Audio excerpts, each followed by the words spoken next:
What's going on, guys? Welcome to another edition of Gear Breaker Nation, where we get excellent assessment and reviews. And in this review, we're going to be talking about Supergirl, Season 1, Episode 3, Fight or Flight. Now, Fight or Flight picks up where Kat ends up doing this interview with Supergirl, and she's drilling her, and you can tell Supergirl's kind of getting frustrated, mainly because Kat's kind of still being a douche about it. And then Supergirl ends up slipping and letting out that her and Superman are cousins. I was like, that kind of sucks. I mean, you weren't prepared for this. But it seems like one of those situations that Supergirl just kind of just jumped into, impulsively again.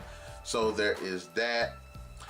Then you have Alex and Kara are at this bar or this restaurant, and they're talking. And it comes up that, James ends up appearing there. You can kind of tell that, once again, it's that little crush chemistry thing going right there. So Alex does pick up on that. And there's another point to that storyline, that little romance storyline between the two characters. Of course, now when Kara goes back to work, everybody now across the world knows that that Supergirl and Superman are cousins. So that's kind of a big spoiler for them. And Grant ends up telling Kara that she actually wants to do an expose on Supergirl. And so I thought that was kind of interesting. It would be really nice to kind of see what her perspective of Supergirl is outside of the conversations that she and Kara have from time to time. Also, there ends up being this jam up and this pile up, and so next thing you know, Supergirl goes to this car pile up, and there's this bus that was turned over. So she ends up saving this woman's life, and in the process ends up being attacked by this guy named Reactron, and he uses nuclear energy type energy attacks, and he does somewhat beat Supergirl for the most part, but then Supergirl ends up getting the lucky shot off and ends up damaging his device, and he takes off. Now, one thing, I wasn't really impressed with the whole Reactron look, nor was I really too interested in his powers. I mean, the power itself was kind of interesting, but it's like the show put it in a safe way, and like I didn't care about the design, the powers, because the whole time I'm watching, it's like Supergirl was just constantly kept getting blasted on. She didn't use a super speed or anything like that. She didn't use any of the extreme powers. So that did tend to kind of come off on the wrong foot. I really didn't too much care for that. I mean, I thought it was a pretty cool introduction, and the fight was decent. I mean, it was a pretty good fight, but I didn't too much care for the design of the villain. So the villain, it does end up flying off, and why, for the life of me, Supergirl didn't pursue him, I have no idea. I was trying to figure that out. I was like, he flew, but it didn't like he teleported or anything. Like, she could have just easily jumped on and flew after him. So there is that right there. There's this big conversation between Wynn and James and Kara, and while James is sitting here giving Kara this pep talk, he ends up letting slip that Clark is Superman, and Wynn overhears it, and it's like, James, dude, you sat there and literally held this guy's secret for years, and then you just all of a sudden just spill it out right now. You don't know where Wynn's coming from. Wynn could be a douchebag for all we know. But anyways, so we skip to this one scene where this guy named Maxwell Lord, who I wanted to say would be this show's, I don't know, Lex Luthor, but I'm waiting to see, because I found out in the comics that he formed the Justice League of America. So we'll see about where that comes from. But he does come off of this cocky, rich boy, genius douchebag, and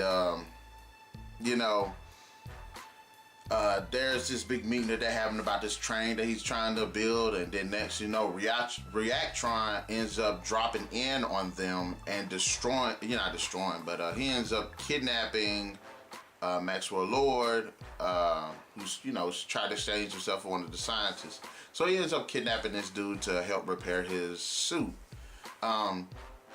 And then while he's being kidnapped, you kind of get the backstory of what happened. Why? And the thing about Reactron is he hates Superman, and the reason why he went after Kara is because if he can't get to Superman, he's going to go after Kara. Now, Reactron and Superman in this storyline in this show have gone back and forth over the years, and not really been able to beat each other.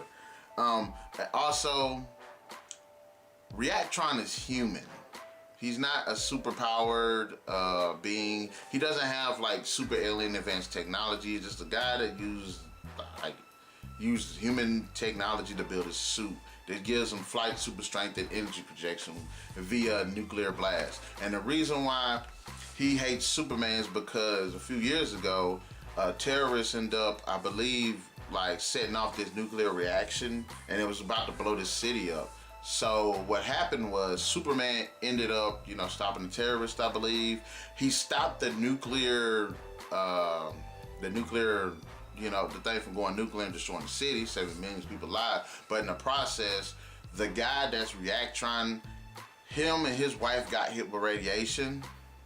They were like the only two casualties, and his wife died, and he's like severely like irradiated, like he's like boils and stuff like that. So he blames Superman for not being able to save his wife. So that's why he's got this vendetta against Superman, which now has trickled down to Supergirl because he found out that Supergirl is Superman's cousin. So the best way he can hurt Superman is to kill Supergirl. So you get that bit of backstory. Maxwell ends up helping and repairs armor and everything. I kind of thought he was going to do some kind of high-tech manipulation or some kind of agreement thing or try to talk his way out of it, but he didn't. He ended up fixing his suit.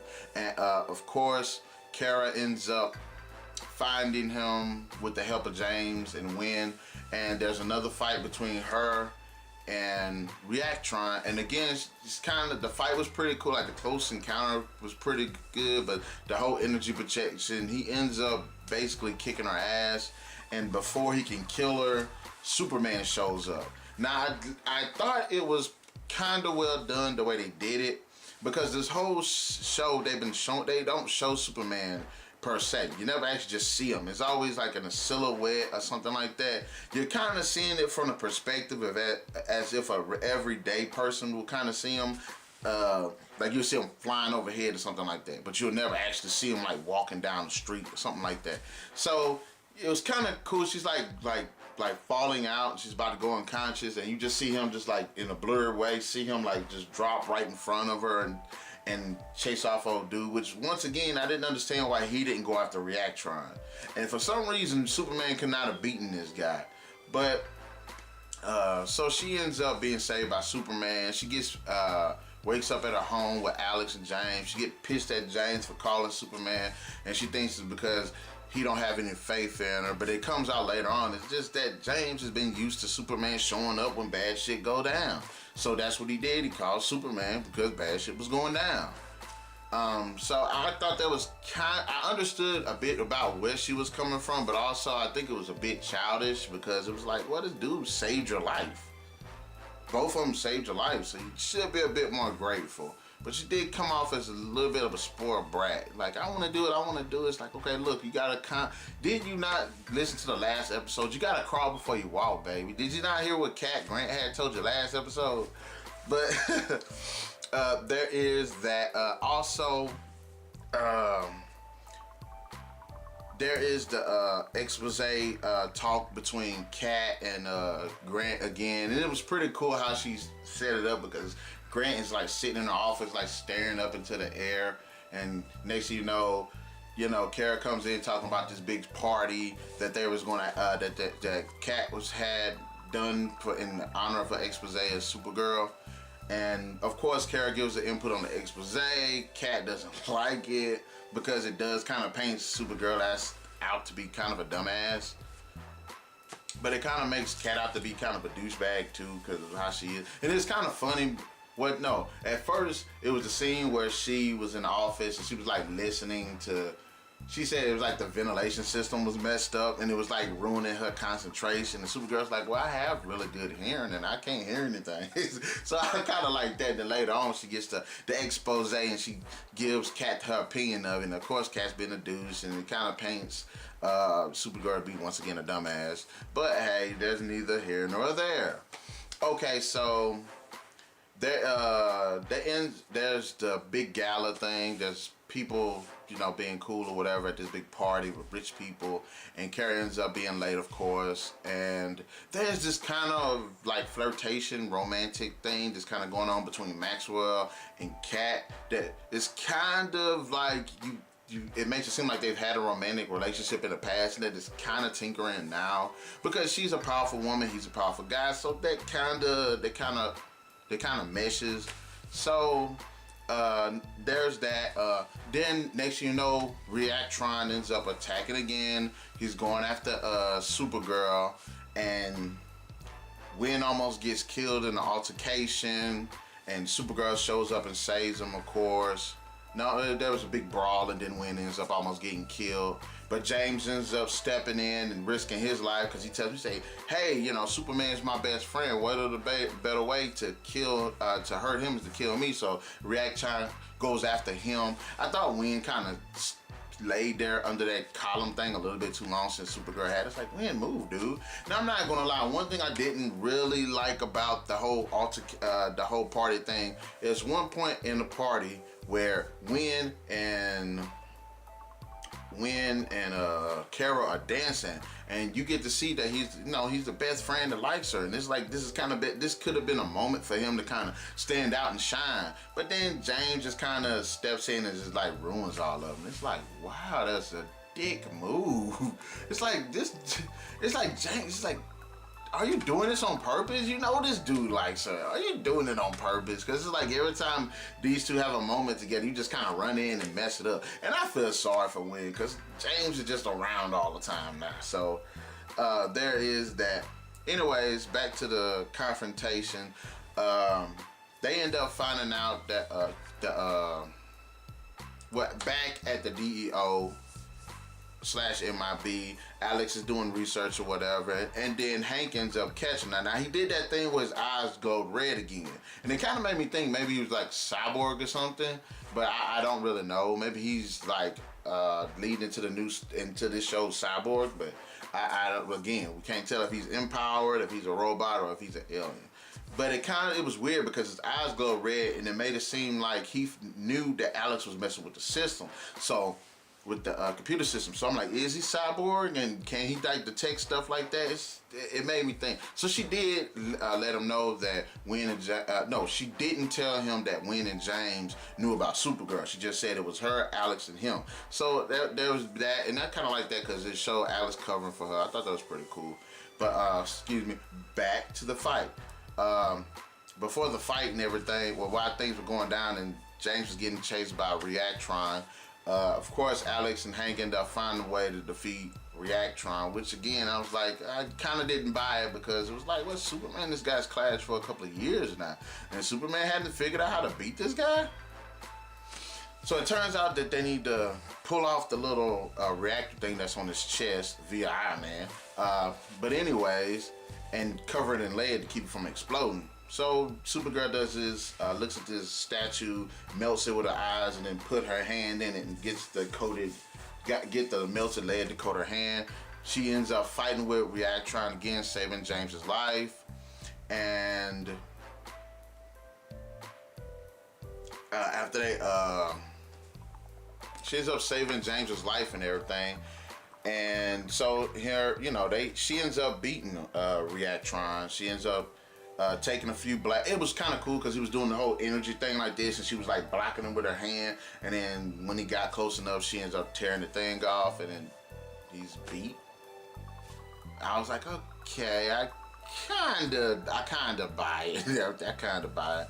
So anyways, later on, towards the end of the series, the episode, you have Kara about to apologize to James for what happened, or I guess try to even explore their relationship a bit more, especially the romantic side of it. But then you end up finding James was talking to this chick Lucy, who ends up being Lois Lane's sister. I thought that was a pretty good addition to the whole Lois Lane aspect. They kind of flesh out Lois Lane a bit, cause that's one thing I've never seen in any of the movies and stuff. They don't really flesh out Lois Lane, even in the TV shows. They never really flesh out. I don't remember ever hearing about her parents or if she had any sisters or brothers. And in fact, the only time I ever had any exposition on Lois Lane whatsoever was in Smallville, and she was freaking hot. That girl played the hell out that role. But anyways, so you can tell it's established that those two were in a romantic relationship and that it might continue. And it kind of hurt Kara, so it's like, oh, I'm sorry to hear that. It's kind of hurtful. Now you know how Wynn feel every time you're around James. Bam. Now let me stop that. It's messed up. It's just a whole bunch of heartbreak in this show. And then with the last scene, Kara is sitting here texting or emailing Clark, and I thought that was a really interesting way of establishing Clark's character. But I think the show is doing way too much, putting too much effort into not showing Superman. Okay, if you're not going to show Superman, at least you can do a show Clark. I think the conversation would have gone a bit better had Clark actually showed up and talked to her. You don't have to show Superman. You could just at least show the Clark Kent. So I think that would have been a bit better. I didn't really agree with that last part. It's like you already silhouetted him in blurry vision when he saved her at the beginning of the episode. But I also think that the conversation was pretty cool. It was pretty inspiring for her character and everything. So I thought that was pretty good. Anyways, yes. This was a pretty neat episode. It does feel a bit like filler. Reactron, I really did not care for it too much. Okay, he had a decent motivation. I can get behind what he was thinking. The way he got his powers through his suit and all that. Okay, I might buy that. The whole flying aspect, the flying aspect of the design. But I can understand like the super strength and the energy blast, and I can understand how that would be a weakness to a Kryptonian. I would have wished that they've done a bit more in terms of her using her abilities and establish him more as a formidable opponent, because he was like a D-list villain to me. He wasn't really nobody that'll shine. And in this case, in the case of him being defeated, I wish this would been like one of those episodes. She would have to take one for the team, you know. He would have beat her, and then later on in the season, they fought again. Like, I would have liked them to do that, and then eventually she beats him. Now, she met him this episode, fought him 3 times, and then beat him in 1 episode. I didn't really too much care for. I wish he would have kind of extended. And that would have gave his villain, it would have raised him up from like a C-list, from a D-list villain to like a C-list. That's why I said it made it feel like filler. And the whole aspect of them trying their best not to put Superman into it. If you don't want to put Superman into it, fine. But at least establish Clark Kent's personality into it. I know they did the little text message at the end, but at the same time, it'd have been better if he'd have just showed up. That'd have been a hell of a lot more meaningful. So, anyway, that's my recap of episode 3 of Supergirl, Fight or Flight. Tell me guys in the comment section below, what did you think about the episode? What did you think about Reactron? What did you think about Superman being silhouetted and blurred vision / text messages or whatever it was they was doing? And what do you think about this whole Wynn and James situation when it comes to, you know, the chemistry with Kara? Because I think it's kind of a dick move. And also, tell me what you guys think about Hank. What is up with the red eyes? Is he got new contacts or something? Is he like part of the cast from like 28 Days Later or something? You know, just give me your ideas on it. And remember guys, join me every Friday for more videos, reviews, top 10s, topics, news, every which way, and even verses. Things which I'm going to start picking up on more too. And guys, until the next edition of Gearbreaker Nation, keep those gears turning.